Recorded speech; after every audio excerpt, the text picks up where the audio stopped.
Alice. I'm 36 years old. I've just had a baby who's 8 months old, and I've got another son who's 3. I've been swimming all my life.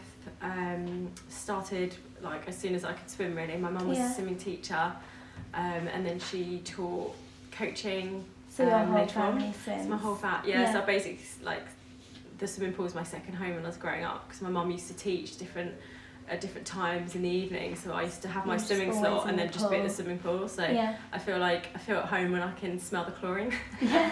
But over the years I really wanted to get into triathlon because I loved cycling, and I did some running, and I love swimming, so I used to compete when I was growing up. Once you'd done that first one, was it just rolling on after that, or were you I was hooked. I just really enjoyed it, and I realised it was just such a happy, positive environment, and you know, you don't know who you're racing against, so it's not really a race against other people, it's just racing against yourself. And I became a personal trainer a few years before my first, and I was kind of doing that as a side hustle to working in advertising.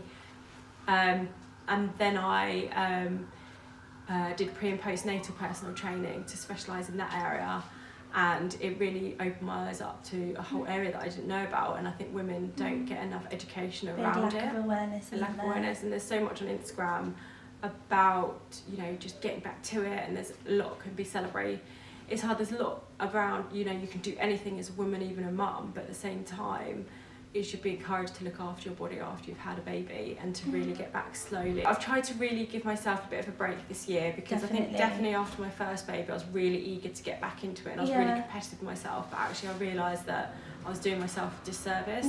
It's really important to like honour the postpartum stage and period, and go back and, like, you know, because I kind of identified as like a triathlete, and when you can't do that much, it's quite hard. You lose that identity. But then you have to let go of that sort of ego and sort of realise, okay, you've just had a baby, you've just been pregnant for 9 months. Just not be so really, harsh on yourself. Really look after yourself. Quite a hard mindset, I can imagine. It is. Having that addiction almost. It is almost addiction to that training, that really good adrenaline feeling after you've trained and after doing events. And I definitely want to, but also I want to spend time with my sons, and I really want to train, and I know I will do. And I think the most important thing is to get back to strength slowly. So I can train for longevity, because I really feel like if you get back into it too quickly, you could injure yourself. When was it easier, after your first or your second? The first, because I only had one baby to look after. This time I've got a toddler that is demanding my attention, so I can't just have naps. So it's definitely harder this time, because you're navigating how to juggle 2 kids at one time. How has your swimming journey changed whilst pregnant and then post-pregnancy?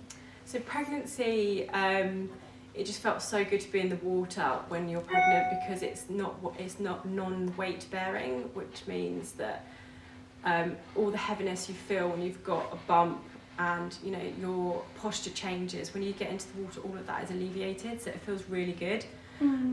But again, you can't, it's harder to do tumble turns and stuff, so you definitely slow down in the pool. And then definitely when I first had both babies, the first time I went back, I could definitely feel my core was quite strained in it.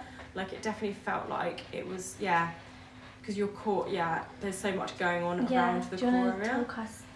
So the core is really important to look after, like during pregnancy and after, and breathing really comes into it. So the breath, so they say diaphragmatic breathing. So when you're pregnant and also postpartum, you need to make sure that you're breathing correctly. So diaphragmatic breathing is breathing really low into your diaphragm, so not chest breathing.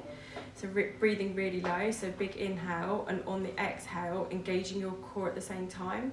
So when you're exhaling should be when you're doing like movements such as like exert it, like when you're doing the exertion. So like if you're rolling out of bed and pushing yourself up, you should be inhaling, then exhaling as you push yourself up, because when you're pregnant, your linear elbow, which is in the middle of your like 6-pack essentially, it's a bit of body tissue, and it stretches, so your as your bump grows, as the baby grows, So after pregnancy, it does come back together. So it's not ever going to be stuck there. It will come back together. But how you look after your body, how you breathe correctly and move correctly after having a baby is so important to helping that linea alba in your core to come back together. So, you know, if you're not breathing correctly, if you're holding your breath a lot, that can often cause intra-abdominal pressure, which puts pressure on that thin piece of body tissue on the linea alba, and that will prevent it from coming back. The key thing is to do strength work, so a lot of strength. So key, like, so I didn't have any injuries. Well, I had slight or challenges maybe. I had pelvic girdle issues, which often happens. So like when I was walking, it was slightly painful. When I was cycling, it was fine. Was that during or during afterwards? pregnancy? During. Yeah. And then as soon as I had the baby, it had gone. Oh, wow, so it's quite often the case. Some people have it afterwards as well. Yeah.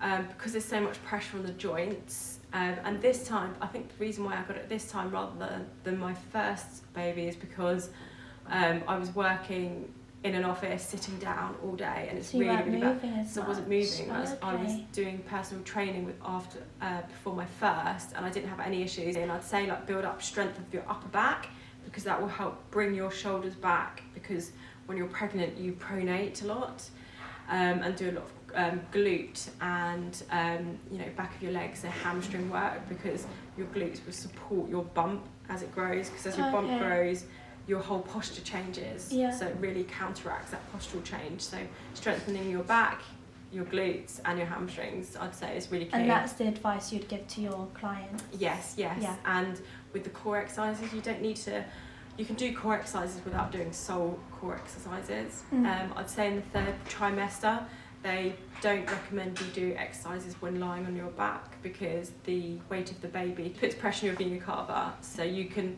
adapt as you go through each trimester.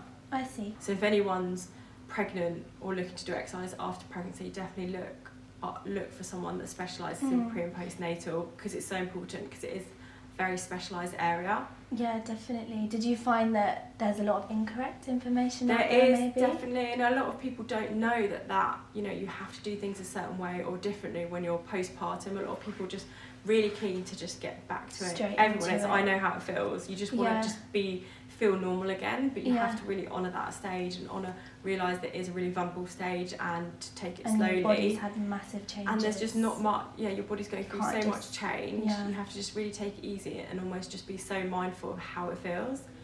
But there isn't that much information out there. So Instagram's quite good. So there's a few women's health physios that are really, really good to follow. And they're really good at giving advice on all of the movements and the breathing. So they're people that are really, really good. And a couple of pre and postnatal personal trainers. So it's good to just follow those kind of people after you've had a baby, because it's realistic. So we were going through a huge change. We moved locations from Hackney to Kent. So I was in a bit of a funny stage. So I really wanted to join a triathlon club. So I started swimming a little bit with the triathlon club, but they all thought I was a bit crazy when I turned on the poolside, really, really heavily pregnant. No, like, who's this pregnant lady? But I was still doing tumble turns and training, but it was just a very, very late session. It was, you're so tired by the evening. So I kind of trained on my own, but there's lots of online groups. There's lots of personal trainers that you can sign up to, and they have like Facebook groups that you are part of when you sign up, and then they provide a community. I loved having a blog to just, well, first of all, I started it when I was doing triathlon training, and I had about 5 weddings one summer, and I had like 5 hen dos. So I was showing how I could train for triathlon and how you can do it within balance. It was more like a diary, and then it progressed to like more tips, and I realised like, you know, I've been swimming for ages, and how to try and encourage other people to get into swimming and triathlon, and how to make it accessible for everyone. So it basically evolved from like, you know, more of a diary to now like becoming more of like tips, and you know, to, you know, either inspire and encourage other people to get into triathlon. What's the best thing that happened to you this year? Having Louis, my baby. Yeah. Oh. And having like a good birth. Like the birth went okay. I kind of feel like giving birth is a little bit like a triathlon. Yeah, You I have to saw really that focus, in your blog. you have to really like breathe correctly. Yeah. You have to positive mindset, have like affirmations. There's just there's so much of the elements of triathlon that the skill, like the training your mindset that could be translated through, to giving birth. I really think I can see that. I didn't even think of that. It's been chaotic. That's the only word I say. I don't like to use the word stressful because that has negative connotations, but it's crazy. It's crazy having kids, and like it's just crazy, but great. It's brilliant. It's like really stressful, but really great and amazing, and seeing the boys do different things. Does it go by quickly? It goes by so quickly. I feel like my 20s went by so slowly, and then now my 30s are just going too quickly, and you're just like, no, just hold on. They could be all grown up soon. But I'm really looking forward to doing exercise and sport with my sons. That was one of the questions. I'm just so excited. I don't want him to grow up quickly, but my son's 3, but I've booked us for a paddleboarding session tomorrow, and I think he might be a little bit scared because we're going on a river. But I just can't wait to go on adventures with them. I was going to ask you, what's your kind of relationship with your boys towards sport? Like, how do you want them to be like competitive athletes, or do you want everyone says don't. Everyone's like, just let them find what they like, because obviously I love sport and I'd love them to be interested in. Someone said, they might not be interested in sport, so I have to just make sure that I'm not disappointed they don't like sport. But nothing more amazing than just being in nature and open water, and being on a paddleboard or a canoe or cycling, or like just being outside. Well, thank you so much for coming in and answering our questions and doing the photo shoot.